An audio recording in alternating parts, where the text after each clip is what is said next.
जय गुरु जी। शुक्राना गुरु जी, अनंतम शुक्राना हमारे गुरु जी महाराज का।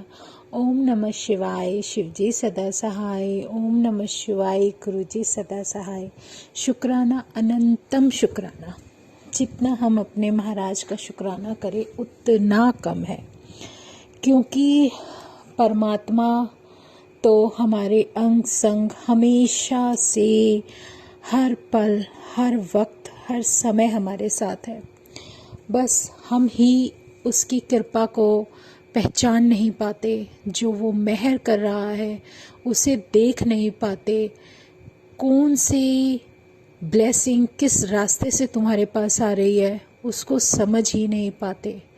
ये बहुत बड़ी सच्चाई है कि लाइफ में अगर परमात्मा हमारे साथ ना हो तो शायद हम एक दिन, एक घंटा, एक पल, बहुत बड़ी बात है, एक सेकंड जो आप पलक झपकते हो ना, वो जो पलक झपकने का जो समय है, वो आई लैशेस भी ऐसे डाउन होती है ना, वो समय भी हमारे लिए बहुत ही ज़्यादा हार्ड हो सकता है अगर वो परमात्मा हमारे साथ नहीं है। वो ऐसे लाइफ के जीवन की झटपटाहट होती है और जिसको समझना बहुत ही मुश्किल होता है। कई नहीं, हर वक्त हमने महसूस किया है जब से वो अपने दर्शन देते हैं या हमें बताते हैं, तो वो कुछ ऐसे साइन देते हैं, वो शक्ति हमें कुछ वो सब बताने लगती है कि हमारे जीवन में हमें क्या क्या झेलना पड़ सकता था और उस चीज़ को कितना स्मॉल करके वो हमें उसके अंदर से निकाल कर ले जाते हैं। वो एक ऐसी जर्नी का इम्पॉर्टेंट पार्ट होता है कि आपकी लाइफ में पता नहीं क्या क्या आपको झेलना पड़ता, या उन मुश्किलों में सरवाइव करने के लिए भी कितना हार्ड टाइम आपको बर्दाश्त करना पड़ता। लेकिन अगर परमात्मा का दर्शन और उसका साथ ना मिलता तो हम उस चीज़ को समझ ही नहीं पाते कि वो परमात्मा हमें इतने मुश्किल समय से कैसे निकाल कर लेकर जा रहे हैं, और हमें ये एहसास भी नहीं होने देते कि वो हमारे लिए क्या क्या कर रहे हैं और हमारे कितने कष्ट उन्होंने अपने ऊपर ले लिए। ये सब जो भी हमारे अंदर भाव आते चले जाते हैं, वो सब सिर्फ उसकी कृपा को देखकर, उसका दर्शन करने के बाद ही समझ आती है कि हम जो शुक्राना करते हैं तो वो शुक्राना हमारे दिल से, हमारी अंतरात्मा से क्यों निकलता है।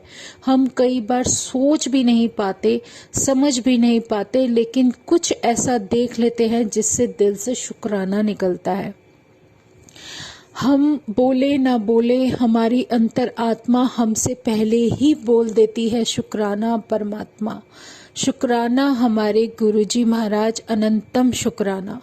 क्योंकि जो तुम दे सकते हो, जो तुम कर सकते हो, वो मेरे जीवन में शायद पहले ना तो कभी किसी ने किया था, ना ही कोई कर सकता है।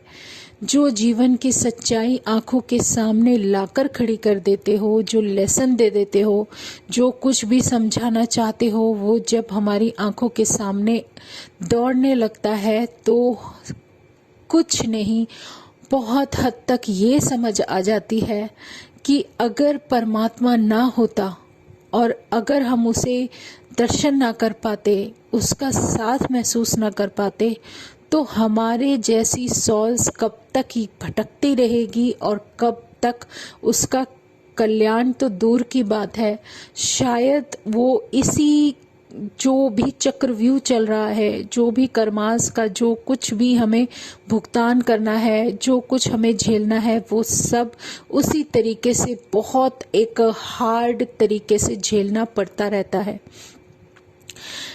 एक मजदूर कितना हार्ड वर्क करता है, कितनी मेहनत करता है, पूरा दिन अपने शरीर से श्रम करता रहता है, तब जाके उसे पूरे दिन की मेहनत के बाद, खून पसीना बहाने के बाद शाम को उसको वो मजदूरी मिलती है जिससे वो अपना 2 वक्त का खाना जुटा सके। ये उसकी किस्मत है। किस्मत उसका कर्मास, जो प्रारब्ध उसका रह चुका है, जिसके कारण वो ये सब भोग रहा है। क्योंकि कुछ बातें, कुछ चीजें, कुछ प्रारब्ध के कर्म ऐसे होते हैं जिसे हम कभी भी नहीं जान सकते और ना ही समझ सकते। और तो और हम शायद किसी भी बात को लेकर इतना ज़्यादा लंबा खींचते चले जाते हैं, इतना ज़्यादा परेशान होने लगते हैं, या फिर कोई ऐसी टेंशन या चिंता लग जाती है जिसके कारण हम कुछ और ना तो देख पाते हैं ना समझ पाते हैं। ये सब कुछ सिर्फ हमारे कर्मास के ऊपर है। जो पॉजिटिविटी हमें चाहिए होती है जीवन में, उसके लिए हमें पॉजिटिव एनर्जी के पास रहना पड़ता है। उस पॉजिटिव एनर्जी के पास रहने पर, उसको याद करने पर, सिमरन करने पर, जो हमारे अंदर वो दिव्य शक्ति, जो एक ज्योति जलाने का जो माध्यम बनती है, जो वो हमें एक ऐसा रास्ता दिखा देती है कि देखो, अब तुम्हारी सॉल को जो मौका मिला है वो हर किसी को नहीं मिलता। इस मौके को गंवाना मत, और अपने शुक्राने को तो कभी भी ऐसे मत छोड़ना कि तुम्हें जो मौका मिला है उस शुक्राने को ना करके तुम वो मौका गंवा दो। तो वो शुक्राना करने का मौका मत गंवाना, वो बहुत ज़रूरी है। कब तुम्हारे जीवन में एक ऐसा पल, एक ऐसा मौका आ जाए जिसमें तुम्हारा जीवन बिल्कुल बदल जाए, वो सिर्फ परमात्मा जानता है। वो जानता है कि कौन सा वो सेकंड, कौन सी वो घड़ी होगी जिसमें आपका जीवन बिल्कुल बदल जाएगा। और जब उसके दर्शन मिलते हैं ना, तो फिर कोई सवाल ही नहीं रहता। जवाब ढूंढना तो दूर की बात है, कोई क्वेश्चन ही नहीं रहता। जीवन में कुछ पूछने का मन ही नहीं करता, क्योंकि तुम्हारे सामने तो साक्षात भगवान विराजमान है। वो तुम्हारे सामने बैठे हैं, तो तुम्हें और सब कुछ क्यों जानना है? क्या है इसमें? कुछ भी नहीं रखा। तो अपने अंदर एक सुकून और एक सब्र का एहसास होता है। इसी बात का शुक्राना है। पता नहीं हमारे जीवन का कौन सा कर्म, कौन सा कष्ट हमारा गुरु कैसे काट देता है। मुझे एक सत्संग याद आ रहा है जो कि मैं अभी गुरुजी ने याद दिलाया। हमें बड़े मंदिर जाना था। हमारी प्लानिंग क्या है? कुछ भी नहीं। हम बहुत बड़ा शून्य है, शून्य, बहुत बिग वाला। सच में जब हम बड़े मंदिर के लिए निकले तो जितनी संगत थी, मेरे ख्याल से हम 6, 7, 8 ऐसे कुछ नंबर्स में थी, काफी सारी थी, मिलकर गए थे। और गुरुजी की मेहर देखो, हमें कुछ बताना चाहते थे। हमारी प्लानिंग रहती थी कि सारे इस टाइम निकलेंगे, वहां पहुंचेंगे, वहां से बड़े मंदिर के लिए जो बस जाती है वो लेंगे और सीधा बड़े मंदिर। दिमाग में रहता था कि इस टाइम वहां पहुंचेंगे, तब तक हम फ्री होकर आ जाएंगे। क्योंकि जब हम घर से निकलते हैं ना तो हमारे गुरुजी हमारे साथ होते हैं, क्योंकि हम उन्हें अपने साथ लेकर चलते हैं। और जब गुरुजी साथ होते हैं तो टाइम उनका होता है, हमारा नहीं होता। जो भी हमें बस मिलेगी वो उनकी मर्जी से मिलेगी, हमारी मर्जी से नहीं मिलेगी। पहली बस में चढ़े और संगत जी देखो, गुरुजी ने हमारे लिए भेजी थी, जो हमने बुक कराई थी ना, वो बस तो आने में लेट हो गई। तो सामने से एक बस आ रही थी, सेम वैसी, सेम कलर सब कुछ, और गुरुजी का लिखा हुआ। और हम लोग जितनी संगतें सारे फटाफट फटाफट उस बस में चढ़ गए। वो बिल्कुल ब्रांड न्यू बस थी और खाली थी, उसमें बहुत संगत कम थी, लेकिन हम चढ़ गए। तो बाद में हमें लगा कि ये वो बस नहीं है जो शायद अंकल से जहां हमने बुक कराई हैं सीट्स, तो कुछ अलग लगा। फिर उन अंकल को फ़ोन किया गया तो उन्होंने कहा आप नेक्स्ट स्टॉप पे उतर जाना, जहाँ आप उतरोगे हमें लोकेशन बता देना, हम आपको रास्ते में से ले लेंगे, हम थोड़ा लेट हो गए। और सच में उस दिन बड़ा कुछ अलग हुआ, हमें जल प्रसाद भी मिल गया। और जब हमें ये सब पता चला तो हम उस बस में से उतरे, और उस बस में से उतरने से पहले जो उनमें संगत थी जो बस लेकर जा रही थी, उन्होंने हमें कड़ा प्रसाद दिया, मतलब गुरुजी को भोग लगाया हुआ कड़ा प्रसाद दिया। और उन्होंने हमें बोला भी कि आप इसी में चल दीजिए और इसमें जाएंगे और इसी में हम आपको वापस यहाँ पर छोड़ देंगे। लेकिन वही ना कि गुरुजी को कराना तो कुछ और था। हम उस बस में से उतर गए सारे, और उस बस में से उतरने के बाद एक बस और आ रही थी, वो हमारे उन्हीं अंकल की थी जिन अंकल से हमने सीट्स बुक कराई थी। हम उसमें चढ़ गए, ये सेकंड बस थी। और आप ये देखो कि वो सेकंड बस भी हमारी नहीं थी, भले ही उन अंकल की थी, लेकिन वो नहीं थी जहां पर हम बैठकर जाते हैं। फिर हम उसमें से उतरे, पता चला कि ये भी हमारी नहीं है, यहाँ पर हमारी सीट ही नहीं है, और हम उसमें से भी उतर गए। फिर थोड़ी देर बाद थर्ड बस आई जिसमें हम चले, और उसके अंदर चढ़ने के बाद पता चला हाँ ये हमारी कंफर्म है। देखा गुजी, ऐसे होता है सब कुछ जो कि हम नहीं समझ पाते।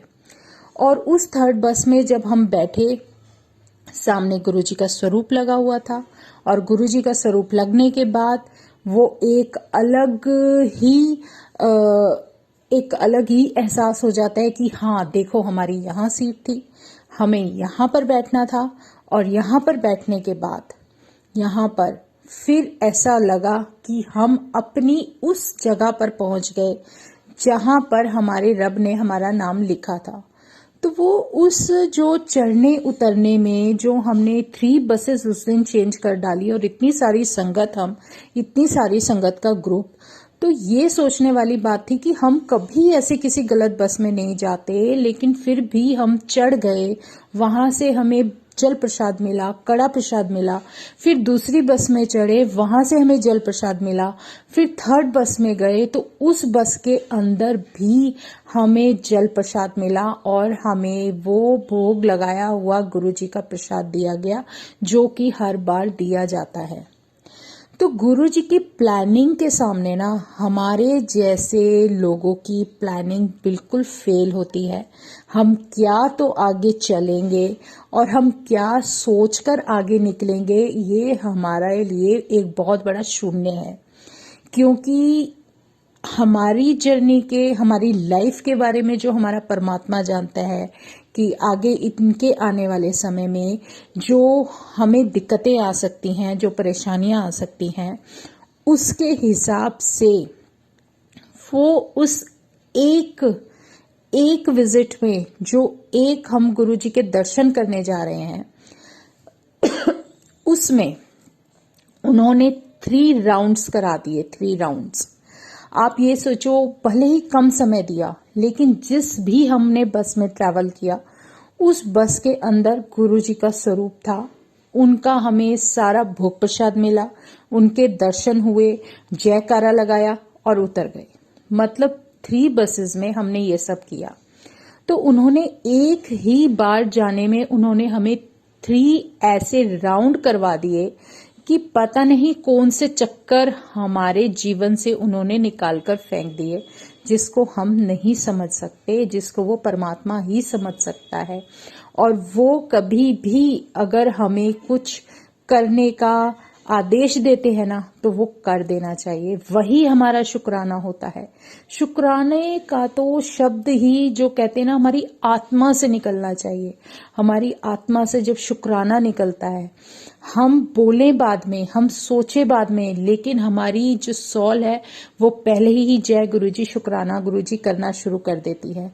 क्यों? क्योंकि उसका कनेक्शन हमारे परमात्मा से ऑलरेडी है और वो जानती है कि मैं इस परमात्मा के बिना जी ही नहीं सकती। मेरी गति इस गुरु ने ही करनी है और इस गुरु के चरणों में ही मेरा सही स्थान है। इसीलिए तो गुरु चरण दुख हरण कहा जाता है। और ये जो हमारा परमात्मा है, ये इतना प्यारा है, इतने प्यार से हम सब जितनी भी संगत होती हैं सबका कल्याण करते हैं, लेकिन कभी हमें ये नहीं बताते, ये नहीं जताते कि देखो मैंने तुम्हारे लिए ये सब किया। तो यही तो उनकी एक इतनी प्यारी ब्लेसिंग होती है जो हमें हमारे जीवन में मिलनी शुरू हो जाती है, जिसको धीरे धीरे धीरे धीरे धीरे समझ पाते हैं। और मिरेकल्स तो होते ही हैं, नेचुरली होते हैं और होंगे। जब परमात्मा जो हमारी आंखों के सामने दिखाना चाहेगा वो सब हमें पता चलेगा और वो विजन्स भी दिखेंगे जो वो हमें बताना चाहते हैं। तो हर उस दात का शुक्राना, उसके प्यार का शुक्राना, जितने शुक्राने करें उतने कम है। समझ में नहीं आता कि कौन सा कष्ट कैसे वो काट देते हैं और कितने सिंपल तरीके से काटते हैं कि हमारी जो जर्नी है, जो हम चल रहे हैं, उसमें चलते चलते ही हमारा ही कुछ इस तरीके का कर्म हमें दे देते हैं कि वो कर्म करके हम अपने उन कर्मों का भुगतान कर देते हैं, शायद जिनका हमें भुगतान बहुत महंगा पड़ता। तो संगत जी, आज हम सत्संग यहीं विराम करते हैं। शुक्राना गुरुजी का, अनंतम शुक्राना। जय गुरुजी, जय गुरुजी। ओम नमः शिवाय, शिवजी सदा सहाय। ओम नमः शिवाय, गुरुजी सदा सहाय। शुक्राना, अनंतम शुक्राना। जय गुरुजी।